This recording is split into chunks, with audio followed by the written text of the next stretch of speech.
Hey, what's going on out there, everybody? Kenny Layman's here with Medicare Millennials.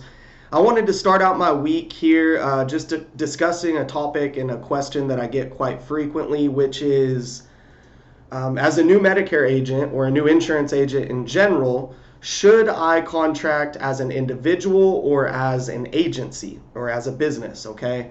And while I don't think that there's specifically any one answer that's right for everyone, let me just explain the differences as you get into this business and you're trying to build your business, the differences between contracting purely as an individual or contracting as an agency. Okay. So maybe I can clear some things up here. So there's a few reasons why somebody would maybe want to contract as an agency or as a business. Some of those may have to do with taxes, which I'll discuss shortly. Maybe they're planning to scale or recruit or do something on a larger scale, so they'll want to be contracted as an agency. And then some people do it because they believe it sets them up a little bit better should they pass away, to pass on their renewals in their book of business. But first and foremost, let me just address, if you contract as an individual, it is a lot simpler, it's faster, you only have to go through that contracting process one time. And this is really for that person that doesn't plan to scale or recruit and grow too fast. They're really just worried about getting in quickly, getting started, and just focusing on their personal book of business. That's typically if you're in that situation, you may not want to overcomplicate things. Just go in and get licensed, get certified, and contract as an individual. However, if you do think you might want to scale in the future, or you plan to do just massive production out of the gates and you really want to get with your accountant or your tax specialist and strategize for that, then it might be best for you to go ahead and contract as an agency. So what exactly does that mean? Typically, it means you form some type of business entity. Let's just say the most common one is an LLC.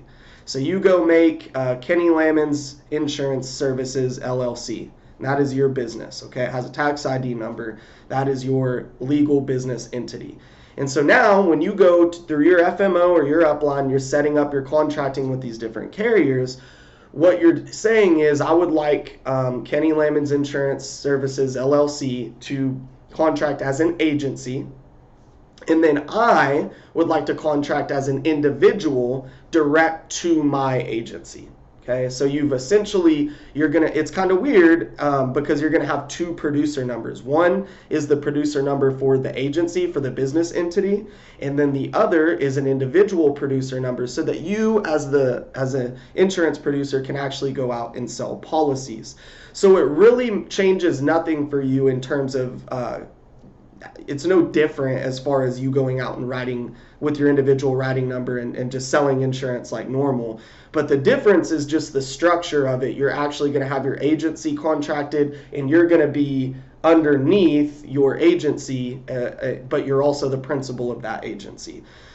So what would this change for you? Since it doesn't change how you sell, what does it change for you? Well, for one, when the companies issue your 1099 tax forms every year, right? So they're going to issue the income instead of issuing it to you as an individual, as Kenny Layman's, they're going to issue a 1099 to your LLC, to that agency.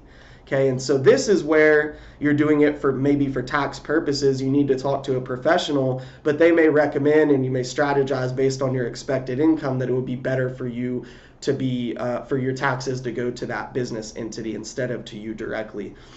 It can also provide, when you do it this way, it can provide a little bit more flexibility and options as far as what would happen should you become incapacitated, or you pass away, or you're unable to continue getting licensed and certified.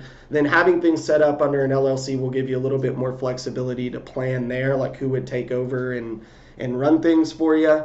And then also, it is the best structure if you know for a fact you're going to be recruiting agents out of the gates, or you're starting a call center, or you're going to be doing some massive scaling. Then that may be another time that you consider contracting as an agency, and then as your individual self underneath it. So look, I hope that wasn't over anybody's head. I tried to keep it really simple. This was just to introduce why would somebody even think about contracting as an agency, and I'm really a big believer in keeping it simple, so this might not be something you need to consider at all right now.